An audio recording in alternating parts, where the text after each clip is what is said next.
কারা রে? আমি নিচ মিশাই গেলি গিয়া উপর মিশাই দেখলিও না যে কারা বয়ে রয়েছে না বয়ে রয়েছে। আমি নিসমিয়ে যাই চলি, হ্যাঁ, নিসমিয়ে যাই আডি, আমি উপরে আমার দেই না। আমার বাড়ির রাস্তা দিয়ে যাইতেছ, তুই আমার দেখে জিজ্ঞাস করবি না আমি কি মনে আছি না আছি? সরকারের রাস্তা যাইতেছে, এটা তোর বাড়ির রাস্তা। হ্যাঁ, তোর বাড়ির রাস্তা, তুই রাস্তায় গেল। নিজের পয়সা দিয়া কিনা রাস্তা কাউলা করা খারিজ পর্চা সব আছে, তুই আবার চাপা করস? হ্যাঁ, চাপা করস আমার সাথে? তো কষ্টে একবারে সব তুই লেখলাই দিব, একবারে সব তুই লেখলাই দিব, একবারে সব তুই লেখলাই দিব।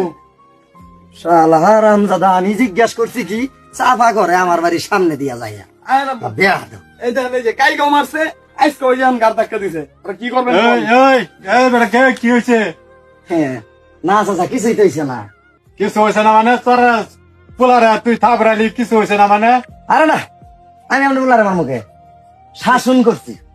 বেদব বেদব ছেলে, আমার বেদব, আমার ছেলে বেদব। আমার ছেলে তোর সাথে খালি প্রতিদিন বেদবি করে, তুই প্রতিদিনই বলে থাপড়াস। কাই গাও সাপড়েছে। তুই পাইছর কিটা? তুই কি দেশে থাকবার দিবি নাকি দিতি না? বাগাই দিবি? একই এলাকার থাকি, ছোট ভাই বড় ভাইয়ের প্রতি যে শ্রদ্ধা ভক্তি থাকে সেই ভক্তিটা আপনার ছেলের ভিতরে নাই, সেই আদব কায়দা আবার নাই। এই জন্য শাসন এই করি। ছেলে থামই বলুক। হ্যাঁ, এই জন্য মনে করেন শাসন করি। আর আরেকটু জোর অধিকার নিয়ে শাসন করি কি লেগে জানেন? কাল লেগিয়া। তাহলে একটু বৈশাই বলি নাকি? হ্যাঁ, বসই, বহ বহ। দেখছেন কত বড় বেদব চেয়ার, হ্যাঁ ওই সামনে মুরব্বী। আমার আচ্ছা, দেখতেছি। সারা জীবনের একটা স্বপ্ন, কি স্বপ্ন? আমি জীবনে কোনো মেম্বার চেয়ারম্যানে ভোট দেই নাই, এমনকি সরকারি নির্বাচনেও ভোট দেই নাই। কিসের লেগে জানেন? কিসের লেগিয়া? আমার স্বপ্ন হইল বিশাল, এমন একটা সময় আইব আমি নিজেই আমার নিজের জেলার থেকে এমপি নির্বাচন করব।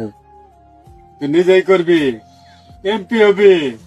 তাইলে এলাকার মানুষকে যদি গেলে শাসন না কইরা, যদি গেলে ভয়ভীতি না দেখাই, এলাকার মানুষ যদি গেলে আমার দিকে ভয় না পায়, বাইরের মানুষ আমার দিকে ভয় পাবো, আমার সমর্থন করব।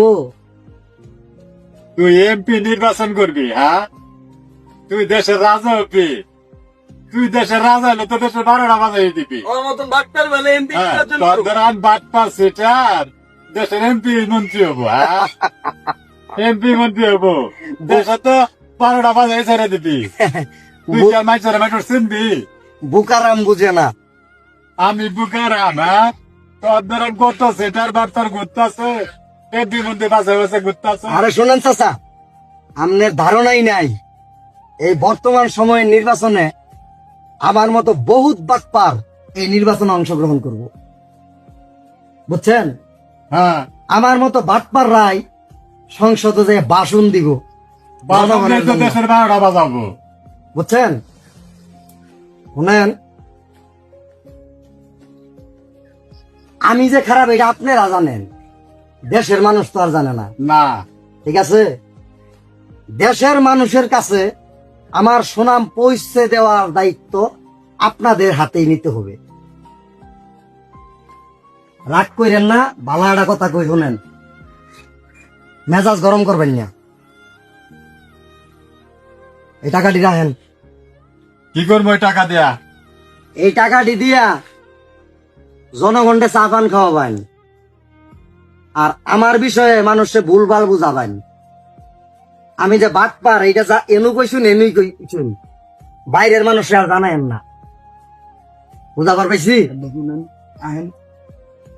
মনে করেন আমার প্রথম কাজ হবো, আমি যদি গেলে পাশ করি,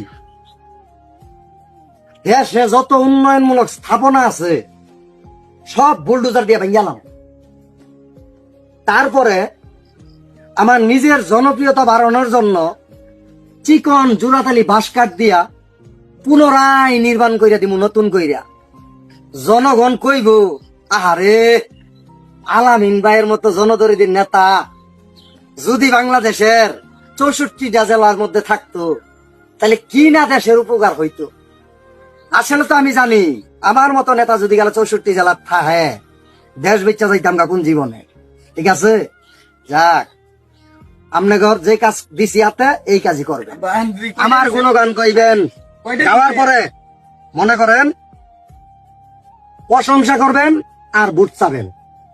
আলামিন ভাইয়ের আগমন শুভেচ্ছায় স্বাগতম। আলামিন ভাই তুমি এগিয়ে চলো, আমরা আছি তোমার সাথে। আমরা আছি তোমার জনগণ যাতে আমার প্রশংসা শুনিয়া হ্যাঁ।